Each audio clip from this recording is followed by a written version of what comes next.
મારા વાલા પ્રિયો, તમે કેમ છો? શું તમે સારા છો? શું તમે આજે આનંદિત છો? આપણે દરરોજ ખુશ રહેવાની જરૂર છે. તેથી જ પ્રભુ આપણને કહી રહ્યા છે, હું પ્રભુ છું જે તમારી સાથે ચાલે છે. આપણે ઈસુ સાથે ચાલવાના અનુભવમાં આપણું જીવન જીવવું જોઈએ. આપણે દિવસની શરૂઆત અને અંત કેવળ તેમની સાથે જ કરવી જોઈએ. તમે જ્યાં પણ હો તેની સાથે રહો, ઠીક છે? અને તેથી તમે નિરાશ થશો નહીં, પરંતુ હંમેશા ઈસુ ખ્રિસ્ત વિશે વિચારો. તમે આશીર્વાદિત લોકો છો. તમે ધન્ય વ્યક્તિ બનવા માંગો છો ને? દીકરી, તમે એક ધન્ય વ્યક્તિ છો. દીકરા, તમે એક ધન્ય વ્યક્તિ છો. હું ઈસુના નામમાં તે જાહેર કરું છું. તમે બધા લોકો આશીર્વાદિત છો. બાઇબલ ખરેખર કોને આશીર્વાદિત પુરુષને આશીર્વાદિત સ્ત્રી કહે છે? એક વચન જોઈશું, રોમનો 4 અધ્યાય તેની 7મી કલમ. જેઓના અપરાધ માફ થયા છે અને જેઓના પાપ ઢંકાયા છે, તેઓને ધન્ય છે. ધન્ય છે તે વ્યક્તિ જેને પરમેશ્વરનો આશીર્વાદ મળ્યો છે.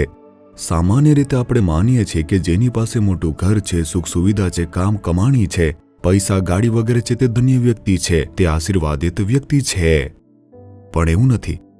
આ બધી જે વસ્તુ છે તે ક્ષણિક વસ્તુ છે.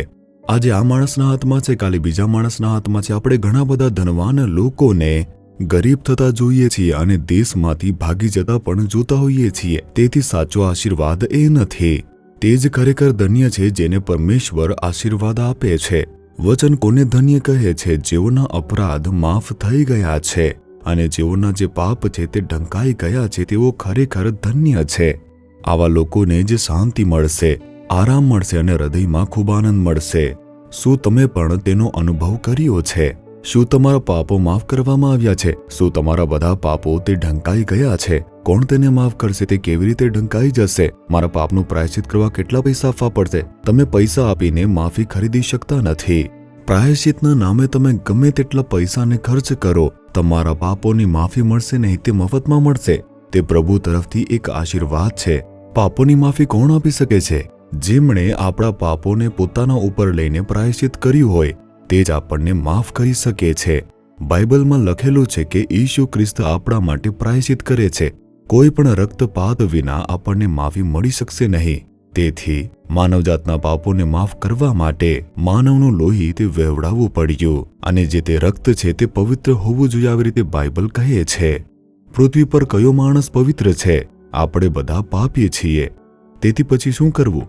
તેથી પરમેશ્વરે પોતે એક માણસનું રૂપ લઈને નીચે આવ્યા, એક પવિત્ર જીવન તે જીવ્યા અને વધસ્તંભ ઉપર પોતાનું પવિત્ર રક્ત તે વહેવડાવ્યું. તેથી જ બાઇબલ કહે છે કે ઈસુ ખ્રિસ્તનું રક્ત આપણને બધા જ પાપમાંથી શુદ્ધ કરે છે.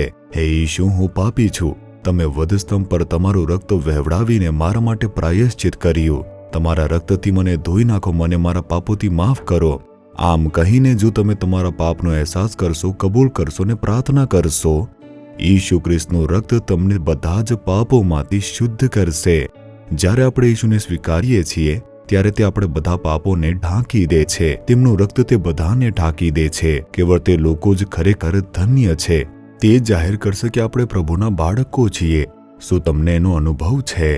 જો ન હોય તો આજે આ રીતે કહો કે હે પ્રભુ, હે ઈસુ, તમે મારા માટે વધસ્તંભ પર પોતાનું લોહી વહેવડાવ્યું. તમારા લોહીથી મારું હૃદય તમે ધોઈ નાખો પ્રભુ, અને મારા પાપોને માફ કરો, મારા અપરાધોને તમે માફ કરો. આપણે આવી રીતે માનીએ છીએ કે ખૂન કરવું, ચોરી કરવું તેવા કાર્યો જ કેવળ પાપ છે, પરંતુ ના.